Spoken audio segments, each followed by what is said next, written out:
My name is Tom Mariano, and you're listening to Pro Lacrosse Talk. On Schreiber. Sidearm whip. Scores. Now it's one. Fidel scores.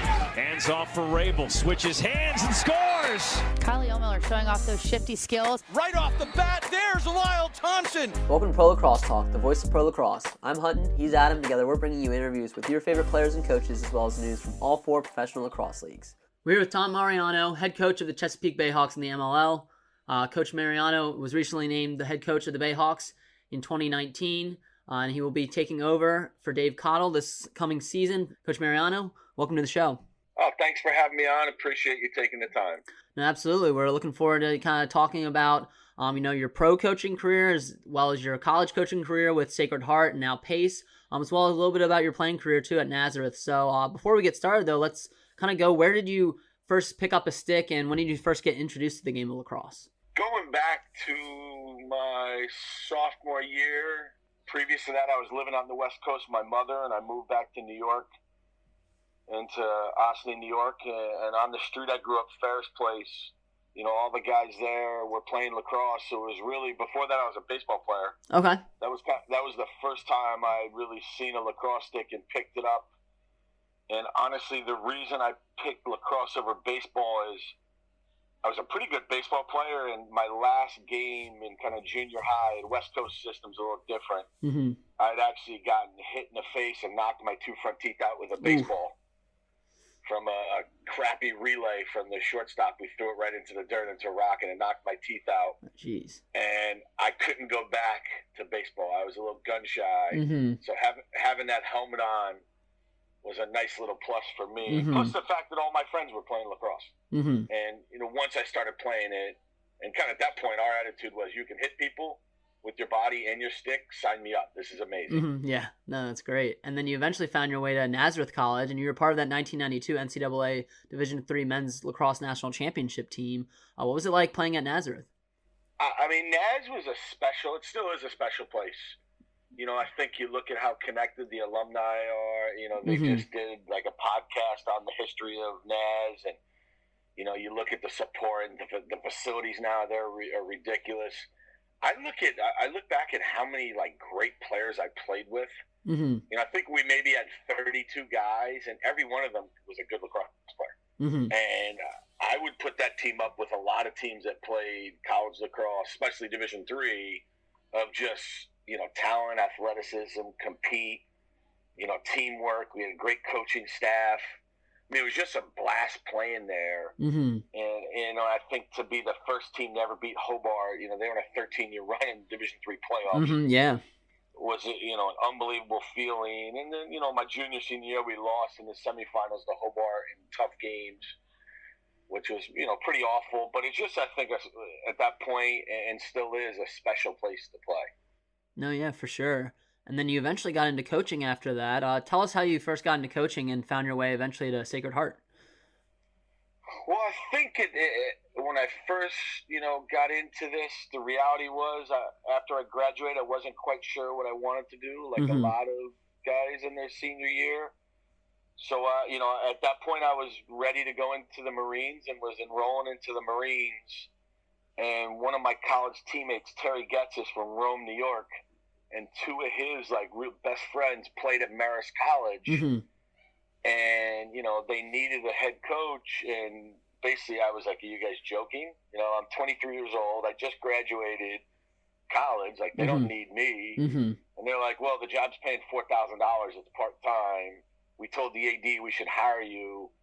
So I basically interviewed at Marist College and graduated in May, was a Division I head coach in September, which I don't think anybody will ever beat that as the youngest Division I head coach ever.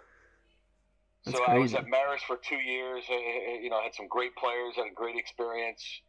And then actually Rob Randall was the head coach at Sacred Heart, and he was my defensive coordinator my sophomore year when we won the national championship. Mm-hmm. He was leaving Sacred Heart, and he called me one day and said, hey, you interested in the job? And I said, well, what's the deal? He's like, it's full time. They'll pay you $22,000 in benefits. And at that point, I was like, wow, I was making $4,000 part time. Now I'm making 22. I'm moving up in the world. Yeah, yeah.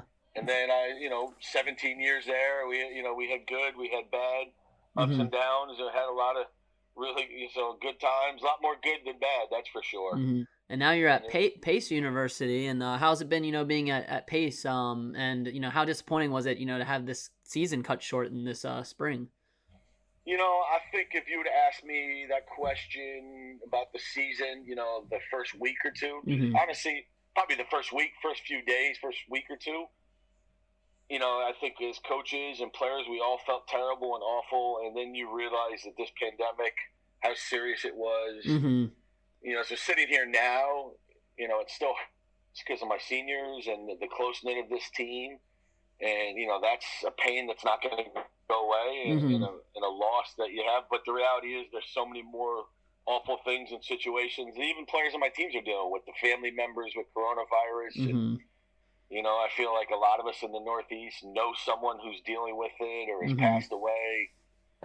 A senior year, it sucks you lose it. It sucks we didn't have a season. But, there's so many other terrible things going on right now. Mm-hmm.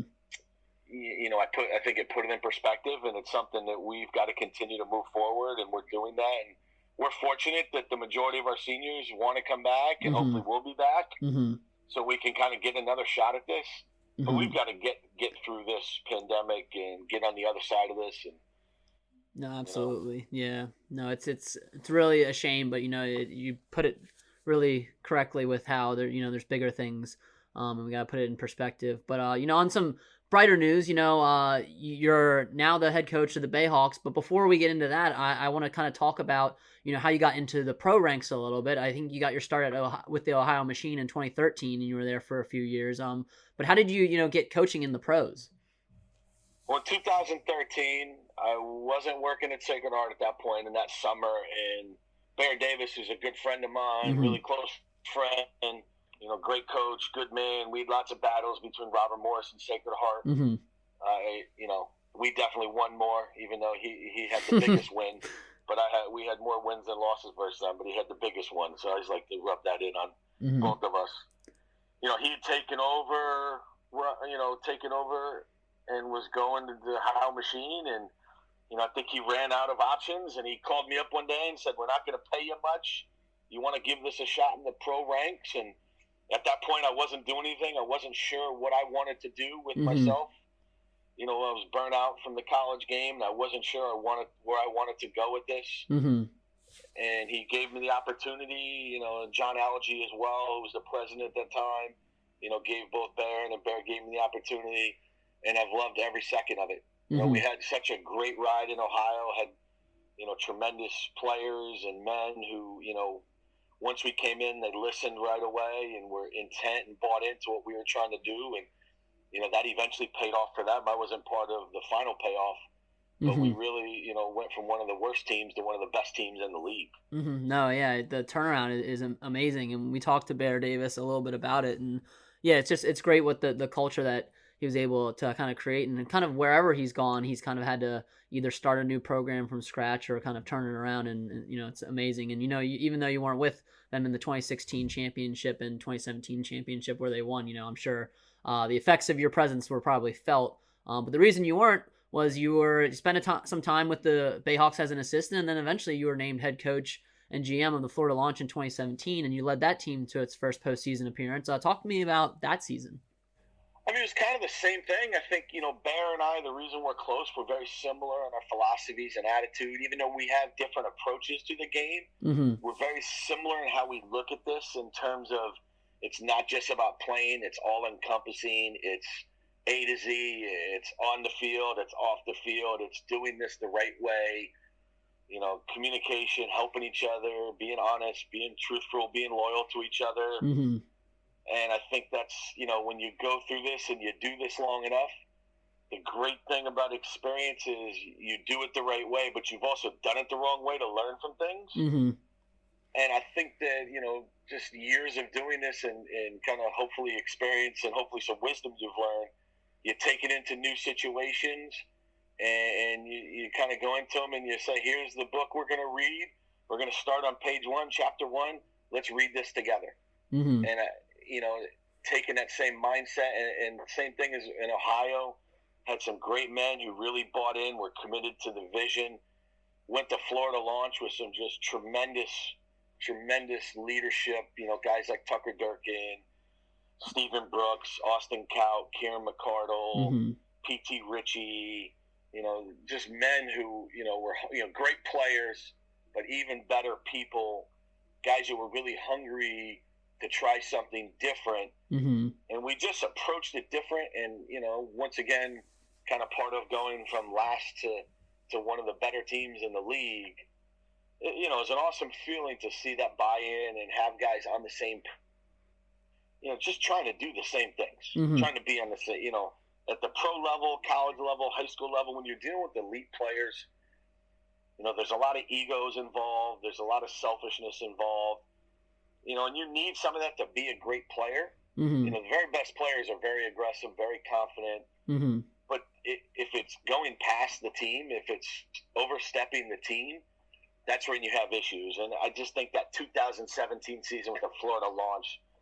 just so many guys, older guys, young guys coming in, really bought in and just had a blast. I mean, we lost, it's funny, we ended up losing Ohio in the semifinals. We sat in the locker room for like 2 hours after the game because nobody wanted the season to end. And it's just a great feeling to have started that journey together. And they basically looked at me like, all right, we'll trust you, coach. We'll give you a shot. And then when it was done, the men in that locker room didn't want to leave. They didn't want that to end.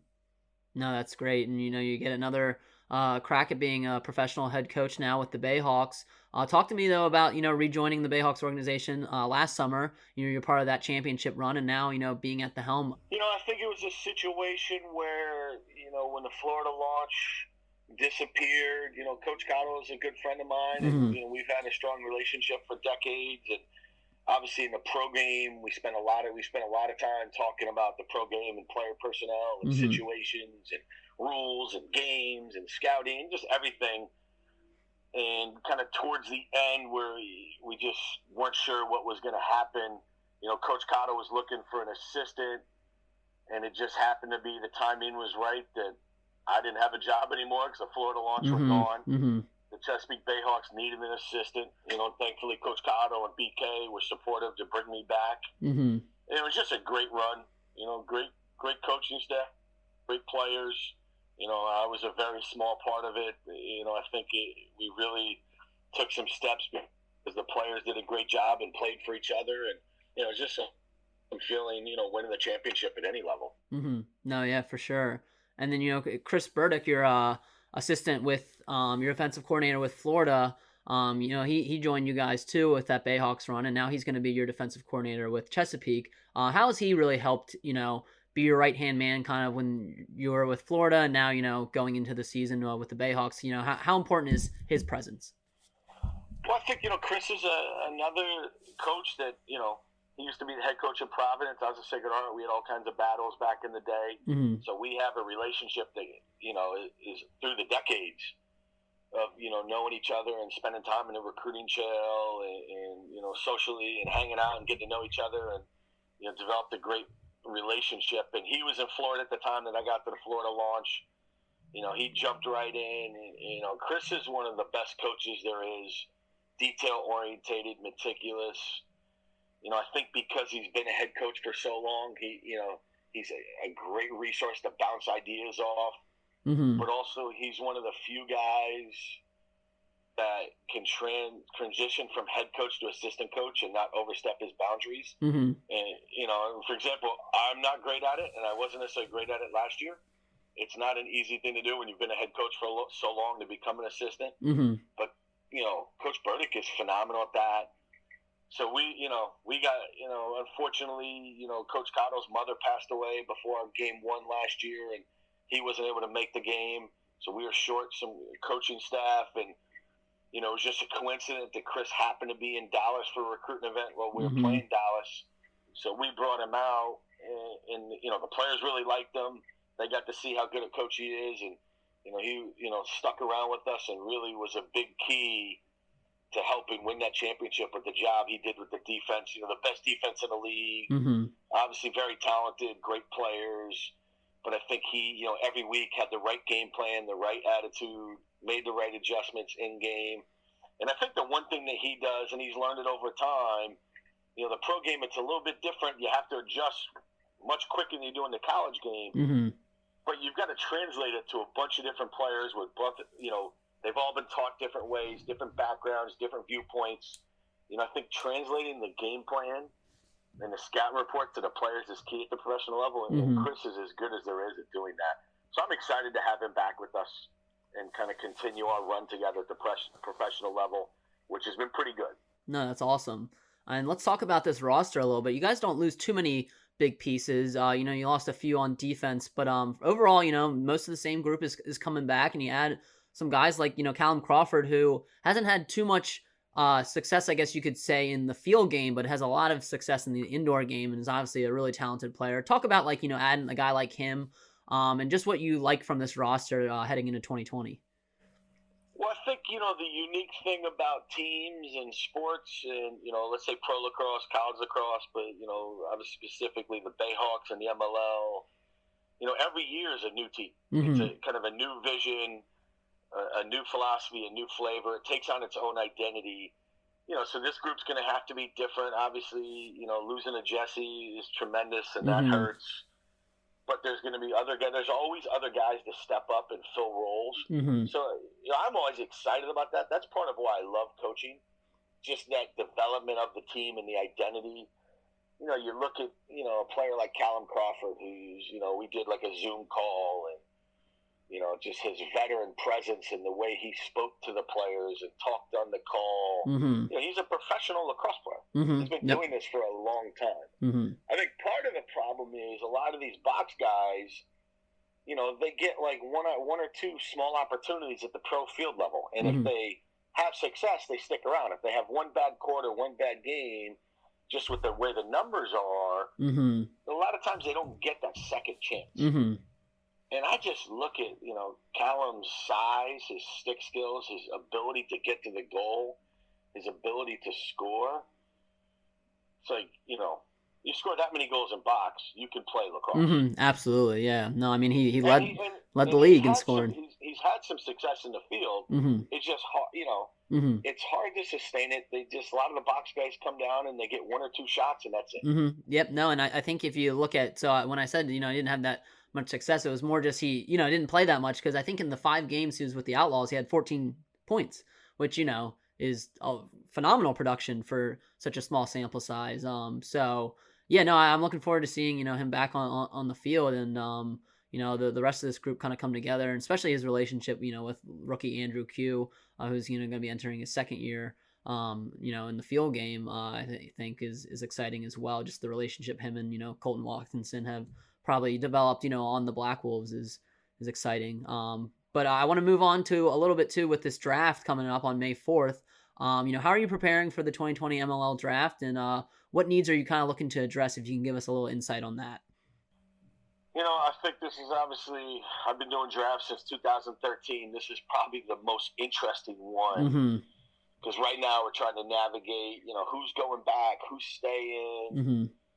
Some of these guys want to go back, but they're not sure where they're going to go back. So, that's throwing some wrinkles into this. So, every year I try to kick under every stone, this year especially. I think the goal in every draft is, plain and simple, add players who can make you better, to help you compete for a championship. We're going to look for the best available that fit the team dynamic, that guys will come in and fit into the locker room. Similar to what everybody else, I think, we've got a good group of men in our locker room, guys who are, the vets like the Matt Abbott, the CJ Costables, IDA. I mean, they're grown men. They're professionals. So I think for us, it's like finding guys that can help us compete and, win a championship. And obviously, you've got to create depth. There's going to be injuries. There's going to be guys who maybe can't play a game here and there. You need that depth. In a perfect world, I'd like to find 1 or 2 impact guys who can help us, and step in. And if they beat somebody else that was on the team last year, then that means we just got better. No, yeah, absolutely. Well, Coach, that kind of wraps up our main questions. We're going to take a quick break here, a word from our sponsors, and then we'll go into our 5 and 5 segment.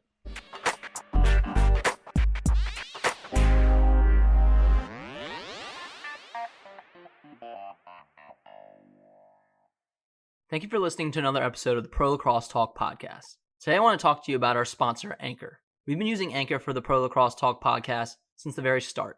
Anchor gives you everything you need in one place, and better yet, it's free. They allow you to easily record and edit your podcast, and once it's published, they send it out to all the major networks such as Apple Podcasts, Spotify, Stitcher, and many more. They also connect you with advertisers so you can start making money from your podcast right away. So if you're thinking about starting a podcast today, download the Anchor app or go to anchor.fm to get started.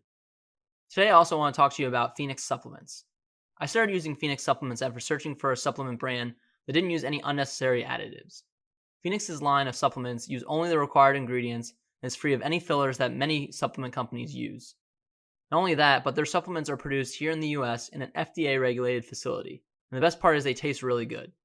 I personally like using the Orange Dreamsicle protein blend in the morning, and I use their chocolate whey following workouts. So if you're interested in trying Phoenix supplements, visit their website, fnxfit.com, and use the code PROLACROSSE to receive 15% off your order today. All right, so welcome back. Now it's time for our 5 and 5 segment. So I'll start off with the lacrosse questions. My first one is, what are some pregame superstitions or routines that you have, and kind of what are some old ones that maybe you ditched along the way? That's a good one. I think as a player, you had to get yourself mentally, ready to play. So I always like to, as a player, sit in the corner of a locker room, with headphones on, with the loudest music possible in the dark, and not be bothered by anybody. Obviously, as a coach, you're dealing with a lot more than yourself. You're dealing with the team. You're dealing with staff members. So I think for me, coaching-wise, the rituals go out the door. I mean, really, my only ritual would be, if we win and I'm wearing a certain outfit, I'll continue to wear that outfit until we lose. Gotcha. Number 2, what has been your favorite venue to coach lacrosse at? Could be more than one. Wow, that is a loaded question. Yes. I think there's so many unique places in the game. For me, obviously, Navy, I think, is just a phenomenal place. You walk in and you see the history, and it's almost breathtaking. See the history in Navy Marine Corps Stadium. Playing Denver Mile High Stadium is a treat. And I think, playing a game at UMass in college is, I think, one of the cooler places to play. Okay, awesome. Next one is, who is a coach that you've leaned on as a mentor during your career? Well, I think for me, I've been a college coach for 26 years. I've only been a head coach in college. So I think mentor-wise, the last 10 years, Dave Cottle has become, a huge influence in my life and in my career, and a big mentor. I think he would be the biggest one. Is a guy who's had a lot of success and has a lot of wisdom. So I would say he's become my main mentor as a coach. Awesome. And then another one I have is, what team that you've coached, can be a year in college or it can even be a pro team, but are you kind of most proud of, what group of guys, and again, this is kind of a loaded question as well because you've probably been a part of a lot of great teams, but what's one that, you really were really proud of how the group came together for a season? I think for me, probably you don't try to judge this on kind of how you did wins and losses, but I think, a lot of times it's the feel good about it. I think for me, 2017 was a special year. Pace made the NCAA tournament for the first time. It's the first time I made as a coach. Just to see the feeling and look in their eyes. And then, honestly, I saw the same thing with the pro guys, with the Florida Launch 2017. So that really was such a special year. Having success and having two great teams at the college and the pro level was a pretty amazing year. No, that's awesome. And then my final one for the lacrosse related is, which team or which coach, I guess, are you looking forward to matching up against this summer? I mean, you obviously have a lot of talented coaches in the MLL you're going to be facing, but is there any particular matchup you're kind of looking forward to? I think probably because he's the one I talk to the most, and we pretty much talk to daily. And I think, we're excited about the rivalry because it's now back, Spencer Ford and the Philadelphia Barrage. Yep. I think, that was a huge rivalry. And I think anytime you get kind of that 95 corridor, Maryland, Philly, there's going to be some fun in those games. That's going to be an exciting time, and looking forward to being part of that. No, absolutely. It's funny. So Adam, who couldn't be on today, is a big Philly guy. He's from the Philadelphia area, so he's a Barrage fan. He's ecstatic to have them back. And then I grew up in the DC metro area, so I've always been kind of a Bayhawks fan. So we're looking forward to that matchup for sure, in both Annapolis and then in Philadelphia. So it's kind of funny that now he got his Philadelphia guys back. We can kind of have that inner rivalry as well. So we're excited. That's awesome. Yeah. But that wraps up the lacrosse questions. Now for the off the field questions. The first one I'll ask is, when you're in Annapolis, for games or whatever, where's your favorite spot to go? Annapolis is a phenomenal town. Mm-hmm. One, it's such a big lacrosse town, but kind of the social scene's tremendous. The food scene is excellent. I think I like Dock Street. Okay. Yeah. for kind of bar food. Mm-hmm. I think that's a tremendous place. Brian Phipps turned me on to that a long time ago, and you can't go wrong with anything that goes on in Dock Street. Awesome. And kind of leading into that, what's your favorite meal, and do you prefer to dine out, take out, or cook at home? Well, now that question is pre-pandemic, during pandemic, post-pandemic. Yeah, for real. Yeah. I think pre-pandemic, love going out, love spending some time with my wife or friends. I think up here where I'm at in Connecticut, love going out to like a Vazzi's, down in Annapolis, so many great places to go out. Obviously during the pandemic, we're doing a lot of takeout. Yeah, that makes sense. Yep. And post-pandemic, I'm excited to go anywhere where you can go sit and actually see somebody else, and you don't have to even sit near them, but just to see other people. No, absolutely. I'm looking forward to that as well. Not that I don't like good home cooking, but it will be nice to finally get out once that happens. Going off of that, what is your favorite sport to watch that's not lacrosse? I rank it by college lacrosse, pro lacrosse, indoor lacrosse. Those would be my favorite other sports. All right, I love it. Lacrosse rat at heart for sure. And then the next one is, what are some hobbies or activities you enjoy doing when you're not coaching? Obviously your time is mostly spent coaching, but what are some activities that you enjoy doing when you're not? Honestly, when I'm not coaching, which is most of the weekends and most of the time during the year between college or pros, I'm spending as much time as I can with family. Mm-hmm. That's, you hate to say it, but that has become my hobby and my life and what I want to be great at. I don't necessarily want to be great as a coach. You want to be the best coach you can be, but I want to make sure I'm being a great father, a great husband, doing everything I can to make their lives the best they can be. No, I love that. That's great. That's awesome. How many kids do you have at home? 3. Awesome. That's great. And then my final question is, what's a book on your bookshelf that you've read or are reading right now, or even it could be, a podcast that you listen to that you'd recommend to, a colleague or a friend? I think book right now, podcast. Honestly, podcast. I love like the Jamie Monroe type podcast, talking to coaches. Just kind of hearing different philosophies, visions. Like, I love those. Anything where you can learn, you can sharpen your sword. Mm-hmm. Your sword, I love. Probably the book I'm trying to get through right now, which I'm struggling with, is Grit by Angela Duckworth. Oh, that's a good one. I just got to find, with those pandemic and nothing to do, I feel like I have a million things to do. So every time I go to sit down and read, something pops up. Yeah, no, I get that for sure.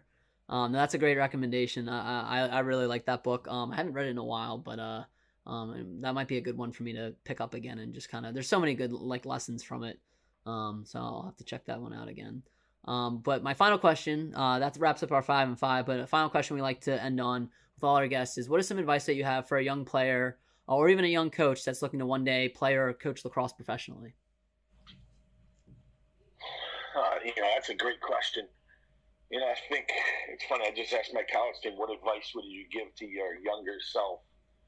And there was an interesting range of questions from college kind of men, what they would say to themselves as a young man. I think for me, that general broad-based, conversation to, anyone who's looking to get into coaching or even to move on to college to play or move on to the pros, I think, the biggest thing is be a great teammate, care about the guys around you, care about how you do things, be the best version of yourself in everything you do. I think that's what I see throughout the years, just, coaches, players not being the best version of themselves and constantly trying to change it every single day so that you are becoming the best version of yourself in everything you do. And I think if you can do that, you're going to have success. No, that's awesome. I think that's some really good advice for a player or a coach, and I think it's important to remember. But Coach Mariano, this has been great. We appreciate you joining us on the podcast. We want to wish you best of luck in the draft coming up and with the Bayhawks going forward.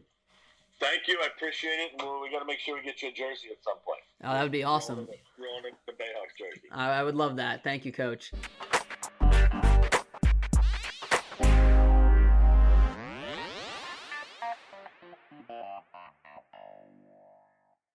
Today I also want to talk to you about our affiliate Parkside Cards. Parkside Cards is your go-to source for Major League Lacrosse trading cards.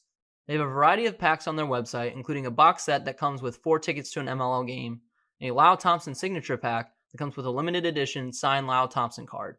And the best part is we've teamed up with Parkside Cards to provide you with a special discount. Simply visit parksidecards.com and use the code PLT to save 20% on your order today.